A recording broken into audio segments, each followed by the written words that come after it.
Hello दोस्तों, तो आज मैं आप लोगों के लिए एक्सप्लेन करने वाला हूँ इन्फिनाइट इनलाइटमेंट के पार्ट 26 को। एपिसोड की स्टार्टिंग होती है जहाँ पर ये पर्पल लाइटनिंग लिनफेंग के ऊपर हमला कर देता है, लेकिन यहाँ पर मौजूद केव के अंदर से काफी सारे स्पिरिचुअल शॉट्स आकर इस पर्पल लाइटनिंग को ब्लॉक कर लेते हैं, जिस वजह से जियांग फैमिली के हेड को पता चल चुका था कि किसी ने उनके सॉर्ड इंटेंट को एक्टिवेट कर दिया है। गाइस, ये जो थंडर लाइटनिंग थी वो इसी का ही सॉर्ड इंटेंट था। दरअसल जब लास्ट एपिसोड में शायून ने केव के बाहर लिखे हुए शब्दों को टच किया था तो उसी वजह से ये थंडर लाइटनिंग एक्टिवेट हो गई, जो कि दिखने में किसी डिवाइन लाइटनिंग की तरह लग रही थी, लेकिन ये डिवाइन लाइटनिंग ना होकर जियांग फैमिली के हेड की सॉर्ड इंटेंट थी। अब जियांग फैमिली के हेड फौरन से जाकर मैजिकल मिरर का यूज करते हुए शायून को देखने लगे, जहाँ पे वो देखते हैं कि शायून तो उनके लिखे हुए टेक्निक्स को समझते हुए परफॉर्म करने लगा। उस वक्त इस जगह पे जियांग फैमिली का यंग मास्टर यानी कि इस हेड का बेटा आ गया, जो कि शायून को थंडर सॉर्ड टेक्निक परफॉर्म करता हुआ देखकर अपने फादर से पूछने लगा, फादर आखिर ये लड़का हमारी फैमिली के टेक्निक को कैसे परफॉर्म कर रहा है, कहीं ये आपकी अनऑफिशियल औलाद तो नहीं। जो सुनकर जियांग फैमिली का हेड परेशान हो गया। वो उसे समझाते हुए कहने लगा था, जैसा तुम सोच रहे हो वैसा बिल्कुल भी नहीं है। दरअसल जब मैंने मेरे फादर के कहने पर इस माउंटेन को क्लाइम किया था तो मैंने माउंटेन के टॉप पर अपने सॉर्ड इंटेंट का यूज करते हुए इस थंडर सॉर्ड टेक्निक को लिख दिया था। शायद उसने मेरे सॉर्ड इंटेंट को समझ लिया है, मगर तुम फिक्र मत करो, वो इतनी आसानी से थंडर सॉर्ड टेक्निक को नहीं समझ पाएगा। ये देखो वो अपना सर कैसे नामे हिला रहा है, यकीनन उसे थंडर सॉर्ड टेक्निक अभी तक समझ नहीं आई है, इसलिए तुम फिक्र मत करो। अभी यहाँ पे ये सब चल ही रहा था कि वहीं पर शायून अपने सॉर्ड इंटेंट का यूज करते हुए इस पत्थर पे अपना फेक नाम और एज लिखता है। शायून की एज को देखकर तो ये लोग काफी ज्यादा हैरान हो चुके थे, क्योंकि शायून 18 साल की उम्र में इतना ज्यादा टैलेंटेड है कि ना सिर्फ उसने सॉर्ड माउंटेन को क्लाइम किया बल्कि जियांग फैमिली की सीक्रेट टेक्निक को भी सीख लिया। इसलिए यंग मास्टर के दोनों चमचे कहने लगे थे, लगता है कि ये अब हमारे हेड के साथ कम्पीट करने वाला है। जो सुन के तो यंग मास्टर उन दोनों के ऊपर गुस्सा हो गया। वो कहने लगा, तुम अपनी फालतू की बकवास बंद रखो, आखिर एक नॉर्मल सा लड़का मेरे फादर के साथ कैसे कम्पीट कर सकता है। अब वो अपने फादर से कहने लगा, फादर मैं इसे मारने के लिए जा रहा हूँ, क्योंकि अब इसके पास हमारी फैमिली का सीक्रेट टेक्निक है। लेकिन उसका फादर उसे रोकते हुए कहने लगा था, रुक जाओ, हम इसे नहीं मार सकते, वरना फिर डुगू फैमिली के साथ हमारी जंग शुरू हो जाएगी, क्योंकि ये लड़का इतना ज्यादा टैलेंटेड है। इसलिए हो सकता है कि ये डुगू फैमिली का कोई यंग मास्टर हो। तो उसका बेटा कहने लगा था, फादर क्या अब हम इसे ऐसे ही छोड़ देंगे। जिसपे उसका फादर कहने लगा था, नहीं, हम इस मौके का फायदा उठाएंगे, क्योंकि अगर ये लड़का फ्यूचर में एम्परर बनेगा तो हम हमारे इस एहसान के बदले डुगू फैमिली के साथ अलायंस क्रिएट कर लेंगे, जिसके बाद हमारी फैमिली एक एम्परर के प्रोटेक्शन में होगी। इस तरफ हम शायून को देखते हैं, जिसे काफी सारे एनलाइटमेंट पॉइंट्स मिलते हैं, क्योंकि उसने थंडर टेक्निक को सीख लिया था। ऊपर से उसने अपने सॉर्ड इंटेंट का छाप भी यहाँ पर छोड़ दिया। अब शायून सीधा सॉर्ड माउंटेन के केव के अंदर चला जाता है, जहाँ पे उसे 7 कलर सॉर्ड दिखाई देता है। इस सॉर्ड को देखकर शायून कहने लगा था, ये सॉर्ड तो बहुत ही ज्यादा कमाल का लग रहा है, तो आखिर जियांग ज़ेन ने इसे क्यों नहीं लिया। तो ये सॉर्ड कहने लगा, क्योंकि वो इस सॉर्ड के काबिल नहीं था। अब इस सॉर्ड को बोलता हुआ देखकर शायून उससे कहने लगा था, क्या तुम एक सॉर्ड स्पिरिट हो। तो वो सॉर्ड जवाब देता है कि हाँ, मैं एक सॉर्ड स्पिरिट हूँ और तुम मुझसे मिलने वाले 9th पर्सन हो, क्योंकि पहले के जो 7 पर्सन थे वो एक एम्परर थे, पर जो 8वां था वो कॉसी एम्परर था।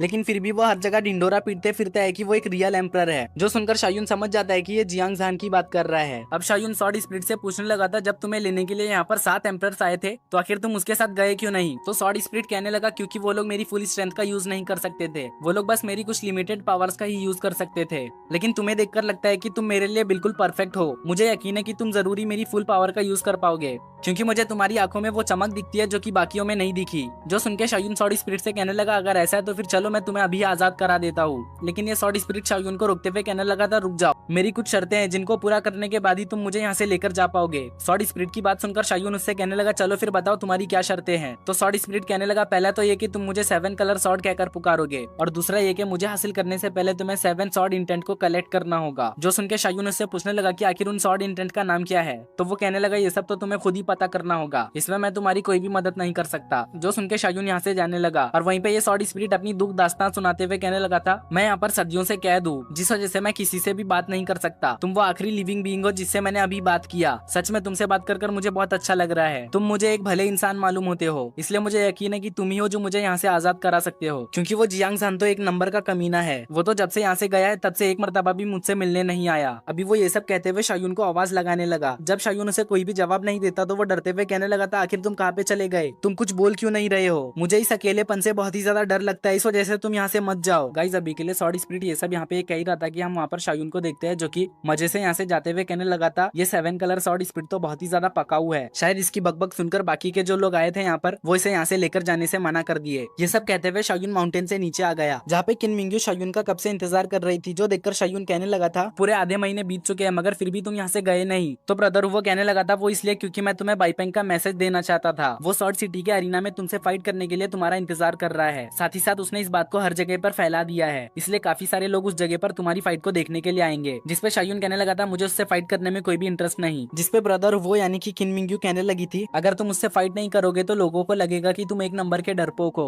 और तुम्हारी डुगू फैमिली की रेपुटेशन खराब हो जाएगी। तो शायून कहता है भाड़ में जाए रेपुटेशन, मुझे इससे कोई भी फर्क नहीं पड़ता, मैं तो बस ताकतवर जीनियस से फाइट करता हूँ, उस जैसे लूजर से नहीं। जिसपे किन मिंग्यू कहने लगी थी अगर ऐसा है तो फिर मुझे ब्रदर जियांग को मैसेज भेजकर बताना होगा कि ये फाइट अब नहीं होने वाली। अब जियांग का नाम सुनकर शायून फौरन से किन मिंग्यू से पूछने लगा क्या ये वही जियांग नहीं जिसका नाम हेवनली लिस्ट में है। तो किन मिंग्यू कहने लगती है हाँ तुमने बिल्कुल सही समझा, वो हेवनली लिस्ट का जियांग ही है। जो सुन के शायून फौरन से अपना मन बदलते हुए कहने लगा था अब मुझे उस बाइपेंग को सबक सिखाना ही होगा क्योंकि वो मेरी डुगू फैमिली के रेपुटेशन के साथ खेल रहा है। अब शायून किन मिंग्यू के साथ सॉर्ट सिटी के अरीना में आ जाता है जहाँ पर काफी सारे लोग इस बैटल को देखने के लिए आए हुए थे, जिनमें से एक जियांग भी था। तो शायून फौरन से उसे फाइट के लिए चैलेंज कर देता है, जिस वजह से जियांग भी शायून से फाइट करने के लिए रेडी हो गया। जो देखकर बाइपेंग शायून से कहने लगा था आज के दिन तुम्हारी और मेरी फाइट होने वाली थी, जिस पर शायून कहने लगा तुम्हारी स्ट्रेंथ मुझसे फाइट करने के लिए इनफ नहीं, इसलिए पहले जाकर तुम अपने आप को और भी ज्यादा पावरफुल करके आओ, जिसके बाद हो सकता है कि मैं तुमसे फाइट करने का सोचूं। तब तक तुम ब्रदर जियांग और मेरी फाइट को देखकर कुछ सीख सकते हो। जो सब कहने के बाद शायून ब्रदर जियांग से फाइट करने लगा, जहाँ पे वो एक के बाद एक पावरफुल अटैक ब्रदर जियांग पर चलता है, जिस वजह से ब्रदर जियांग शायून के सामने थोड़ा सा फीका पड़ने लगा। मगर ब्रदर जियांग भी कोई कमजोर खिलाड़ी नहीं था,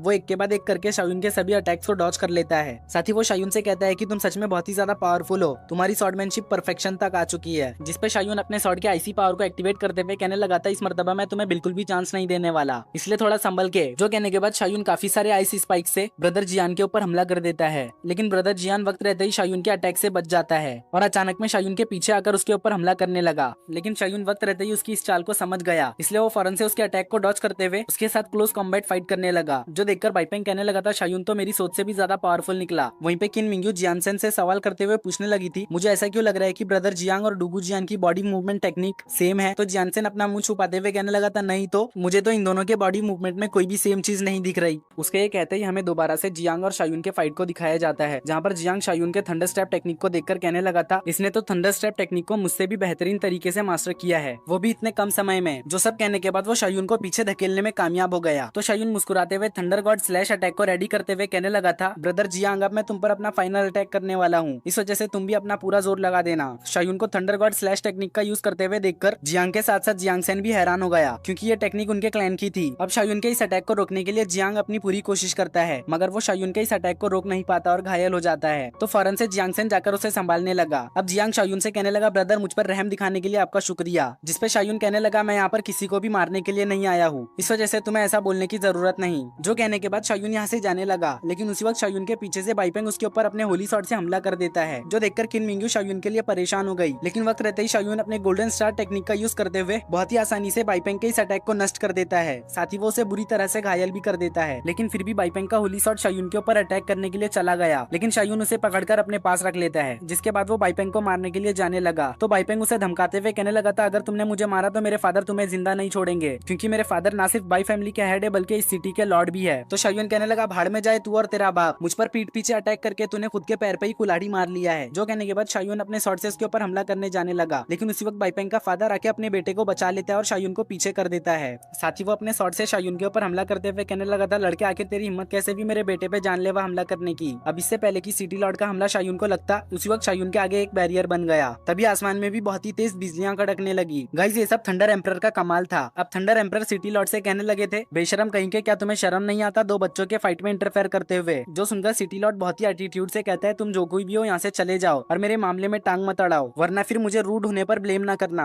अब सिटी लॉर्ड की बात को सुनकर थंडर एम्परर को आ जाता है गुस्सा। वो फौरन से एक बहुत ही powerful thunder attack city lord के ऊपर कर देते हैं, जिसको देखने के बाद सिटी लॉर्ड की फट चुकी थी। लेकिन उसी वक्त सिटी लॉर्ड का बाप आकर थंडर एम्परर के इस अटैक को ब्लॉक करने लगा। साथ ही वो थंडर एम्परर से कहने लगा था मेरे दोस्त मैं जानता हूँ कि मेरे बेटे ने बहुत ही गलत किया, लेकिन तुम फिक्र ना करो, मैं इसे खुद पनिश करूंगा। जिसपे थंडर एम्परर कहने लगे थे आखिर तुम्हारी हिम्मत कैसे हुई मुझे अपना दोस्त बोलने की, आखिर तुम जैसा मामूली कल्टीवेटर मेरा दोस्त कैसे हो सकता है। यह कहने के बाद थंडर एम्परर पिछली बार के भी अटैक से ज्यादा पावरफुल अटैक कर देते हैं, जिसको कि ये दोनों बाप बेटे मिलकर भी रोक नहीं पाते और घायल होकर बेहोश हो जाते हैं। जो देखने के बाद सभी लोग काफी ज्यादा हैरान हो चुके थे। वहीं पे किन मिंग्यू भी सोचने लगी थी उसने डुगुजियान यानी कि शायून को जितना ज्यादा मामूली समझा था वो उतना ज्यादा मामूली है नहीं। उसके पास एक बहुत ही खतरनाक प्रोटेक्टर है, जिसके रहते हुए कोई भी उसे टच करने की भी जरूरत नहीं कर पाएगा। अब बाकी लोग कहने लगे थे डुगू फैमिली का प्रोटेक्टर तो बहुत ही ज्यादा क्रूअल है। गाइस अभी भी इन लोगों को लग रहा था कि शायून डुगू फैमिली से बिलोंग करता है। अब इधर जियान किन मिंग्यू से सवाल करते हुए कहने लगा था फेरी किन आखिर तुम दोबारा से लड़का बन के क्यों घूम रही हो। जो सुनते ही वो घबरा के यहाँ से जाने लगी और कहने लगी कि मैं तुम लोगों से बाद में मिलती हूँ, मुझे एक इंपॉर्टेंट काम याद आ चुका है। गाइस वो डर रही थी कहीं शायून उसके असलियत को पहचान न ले। निकले। अब हमारा सीन शिफ्ट होकर शायून के ऊपर आता है, जो कि एक रूम में बैठकर बाइपेंग के होली शॉट को रिफाइन कर रहा था। तभी शायून के पास किन मिंग्यू आ गई, जो शायून को बताते हुए कहने लगी थी कि आज के दिन ज़ावूजी और येफेई की एक बहुत ही खतरनाक फाइट होने वाली है। फाइट का सुनकर तो शायून बहुत ही ज्यादा एक्साइटेड हो गया और फौरन से इस फाइट को देखने के लिए किन मिंग्यू के साथ ये फैमिली की ओर जाने लगा, जहाँ पे किन मिंग्यू ज़ावूजी की बहुत ही ज्यादा तारीफें कर रही थी। तो शायून उसे रोकते हुए कहने लगा था, तुम मुझे येफेई के बारे में बताओ, मुझे ज़ावूजी में कोई भी इंटरेस्ट नहीं। अब इससे पहले कि किन मिंग्यू शायून को येफेई के बारे में बताती, उसी वक्त इस जगह पे ये फैमिली का एक डिसाइपल आ गया, जो कि शायून को ग्रीट करते हुए कहने लगा था, ब्रदर मुझे लगता है कि आपको मेरी ये फैमिली में बहुत ही ज्यादा इंटरेस्ट है। तो शायून उसे पूछने लगा, आखिर तुम कौन हो, जिसपे वो अपना नाम येजियान बताता है। तो शायून और किन मिंग्यू भी उसे अपना नकली नाम बता देते हैं। अब शायून का डुगू सरनेम वाला नाम सुनकर तो ये बंदा काफी ज्यादा शॉक हो गया। वो शायून की तारीफें करते हुए कहने लगा था, अरे ब्रदर आप तो वही हो जिसने बाइपेंग को कुछ दिन पहले हराया है। जिसपे किन मिंग्यू शायून से कहने लगी, तुम तो कुछ ही दिन में बहुत ही ज्यादा फेमस हो गए हो। जिसपे शायून बड़े ही एटीट्यूड से कहने लगता है, ये तो होना ही था,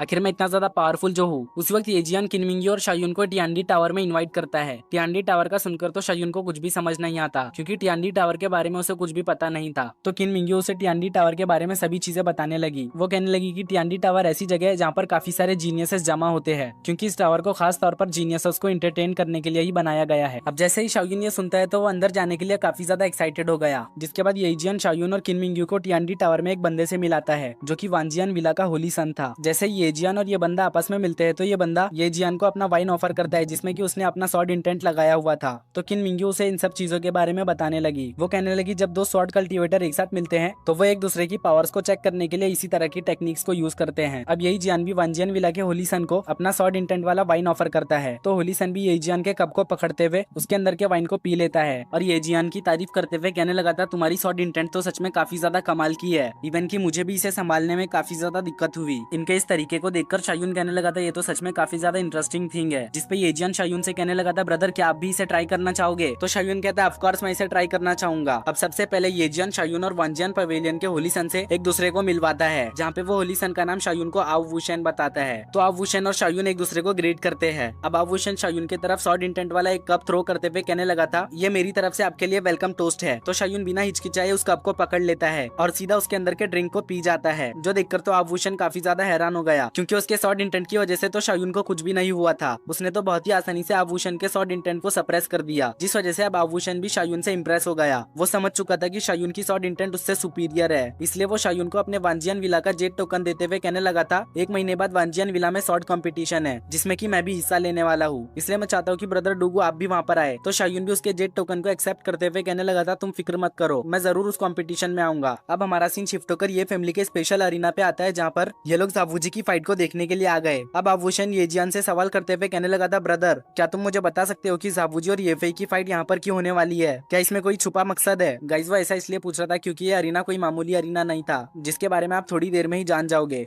जो सुनकर येजियान हंसते हुए कहने लगा था कि जाहिर है यहाँ पर फाइट करने का कोई खास मकसद होगा। तो शायून उससे सवाल करते हुए कहने लगा था, आखिर इस अरीना में खास क्या है जो उन दोनों की फाइट यहाँ पर हो रही है। तो किन मिंग्यू से बताते हुए कहने लगी थी, ये अरीना बहुत ही स्पेशल है, यहाँ पर जब दो कल्टीवेटर्स आपस में फाइट करते हैं तो इस जगह पर एक अजीब सा फिनोमिना होता है, जिस वजह से कल्टीवेटर्स को ब्रेक थ्रू करने का चांस मिलता है, क्योंकि पास्ट में ये फैमिली के 2 बड़े एम्परर्स इसी अरीना से हेवन में असेंड हुए थे। जिस पर शायून अपने मन में सोचने लगा था, अच्छा तो इस अरीना की ये बैक स्टोरी है, लगता है इस मर्तबा ज़ावूजी की स्ट्रेंथ बूस्ट होने वाली है। शायून के इसी बात के साथ हमारा ये एपिसोड यहीं पर एंड हो जाता है।